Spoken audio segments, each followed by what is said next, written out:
मैं प्रथम आया। दूसरा विश्व युद्ध बस खत्म ही हुआ था और भारत उत्सुकता से अपनी आजादी का इंतजार कर रहा था। रेडियो पर अक्सर सुनाई देता था कि गांधी जी ने घोषणा की है, भारतवासी अपने भारत का निर्माण खुद करेंगे। देश अभूतपूर्व आशा से भरा था। मैं मन ही मन अपने देश के लिए कुछ करना चाहता था। इसके लिए किसी अच्छे विद्यालय में पढ़ना जरूरी था। लेकिन मैं अपने माता पिता से यह बात कहने का साहस नहीं जुटा पाता था, क्योंकि मैं जानता था कि वे मुझे अच्छे विद्यालय में नहीं पढ़ा पाएंगे। एक दिन मुझे अचरज में डालते हुए मेरे पिताजी ने मुझसे कहा, अब्दुल, मैं जानता हूं कि तुम्हारे मन में आगे पढ़ने की कितनी इच्छा है। हम अनपढ़ लोग हैं, लेकिन मैंने और तुम्हारी मां ने तुम्हें लेकर बहुत ऊंचे सपने देखे हैं। तुम फिक्र मत करो, जैसे भी हो हम पैसों का इंतजाम करेंगे ताकि तुम अच्छे विद्यालय में पढ़ सको।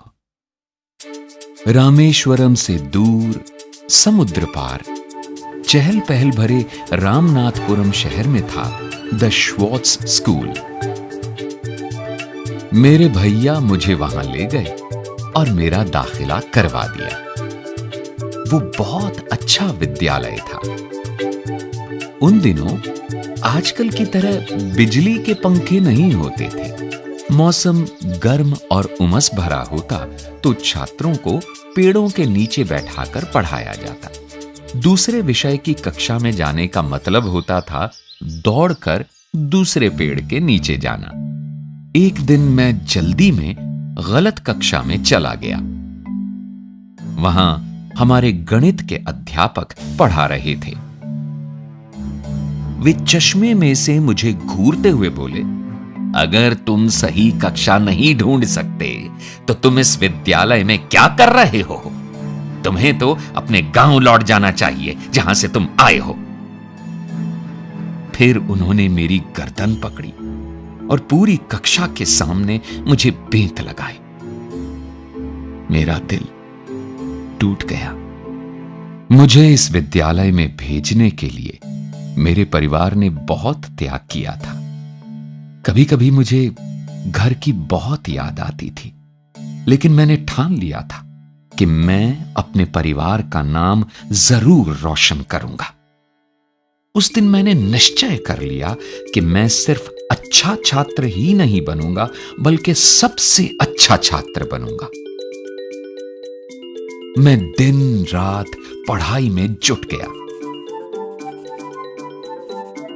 कुछ महीनों बाद जब परीक्षा का परिणाम आया तो मुझे गणित में पूरे अंक मिले थे।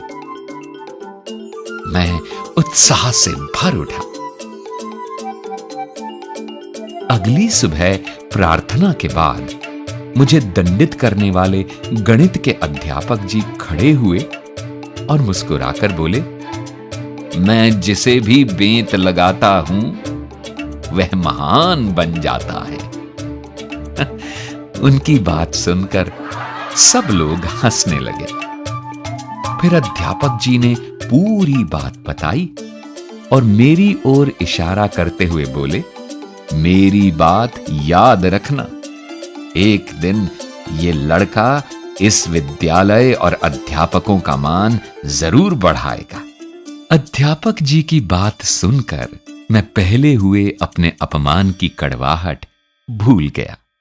उस सत्र के खत्म होने पर जब मैं अपने घर लौटा तो हमारे परिवार ने बहुत खुशियां मनाई। मेरी मां ने घर पर ही मिठाई बनाई और पिताजी ने पूरे रामेश्वरम में मिठाई बांटी।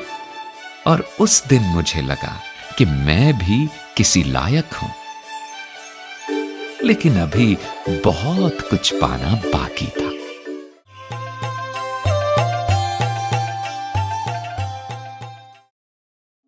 Hey there! Don't forget to like and share this video. Also, please leave your comments below.